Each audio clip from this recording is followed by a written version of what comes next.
સુરતના ઉધના પોલીસે રીઢા ગુનેગાર શાહિલ ઝાકીર શેખની ધરપકડ કરી છે। મળતી માહિતી મુજબ આરોપીએ શહેરના ઉધના, ગોડાદરા, સલામતપુરા, પૂણા પોલીસ મથક વિસ્તારોમાં મોપેડ ચોરી, સોનાની ચેઇન સ્નેચિંગની ઘટનાને અંજામ આપી ફરાર થયો હતો। તેમજ બીઆરટીએસ બસનો કાચ તોડી ડ્રાઈવર ક્લીનર સાથે મારામારી કરી હતી।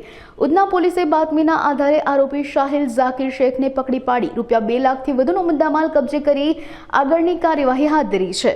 દિવસ અગાઉ ઉધના પોલીસ સ્ટેશન વિસ્તારમાં લક્ષ્મીનારાયણ સોસાયટી જે ઇન્ડસ્ટ્રીયલ છે એરિયા એમાં બીઆરટીએસ બસ સ્ટેશન પાસે બીઆરટીએસની બસ હતી ઊભી, એમાં એના ડ્રાઈવર સાથે એક વ્યક્તિએ મગજમારી કરી હતી। આ વ્યક્તિનું નામ શાહિલ ઉર્ફે શાહુ ઉર્ફે વસીમ શેખ છે। એણે બીઆરટીએસના જે ડ્રાઈવર હતા એના સાથે મારામારી કરી, એને ચપ્પુ બતાવ્યું હતું અને બસનો કાચ તોડીને ત્યાંથી નાસી ગયો હતો। પોલીસ આ આરોપીને શોધતી જ હતી। પોલીસે જ્યારે આરોપીને પકડ્યો ત્યારે એની પાસેથી એક રેમ્બો છરો, એની પાસેથી બે સોનાની તૂટેલી ચેઇન, એક મોબાઈલ અને એક મોપેડ મળી આવ્યું હતું।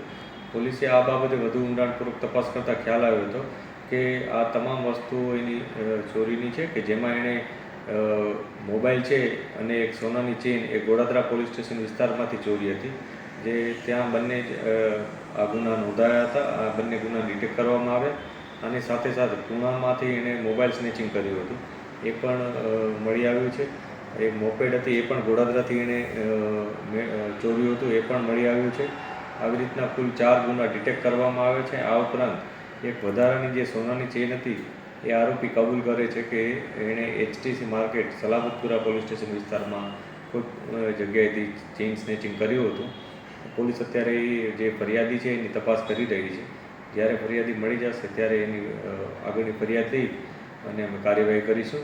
આ જે આરોપી છે શાહિલ ઉર્ફે શાહુ, એ અગાઉ પણ 4 ગુનામાં આરોપી તરીકે હતો, કે જેમાં મૈદરપુરા, ખટોદરા, સલામતપુરા અને અઠવા આ 4 પોલીસ સ્ટેશન વિસ્તારમાં એણે અગાઉ આ જ પ્રકારના ચોરીના અને સ્નેચિંગના ગુના આચરેલા હતા। એટલે આ એક રીઢા પ્રકારનો ગુનેગાર છે।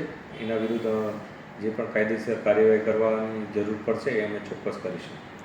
સર, કઈ રીતના ટાર્ગેટ કરતો હતો આરોપી, કેવા લોકોને ખાસ કરીને? એ અમે અત્યારે તપાસ કરીએ છીએ। ખાસ તો એણે જે ગોડાદરામાં જે ગુનો આચર્યો હતો એમાં એણે ચેઇન સ્નેચિંગ કરી લીધું હતું દિવસના સમયમાં। આ ઉપરાંત એણે પૂણામાં પણ મોબાઈલ સ્નેચિંગ કર્યું હતું દિવસના સમયમાં। એટલે જે ઢળતી સાંજ હોય અથવા વહેલી સવાર હોય એ પ્રકારે એ લોકોને ટાર્ગેટ કરતો હતો। આના અગાઉ પણ કોઈ અન્ય કોઈ જગ્યાએ ગુના નોંધાયા હશે કે નહીં એની પણ અમે તપાસ અત્યારે કરી રહ્યા છીએ।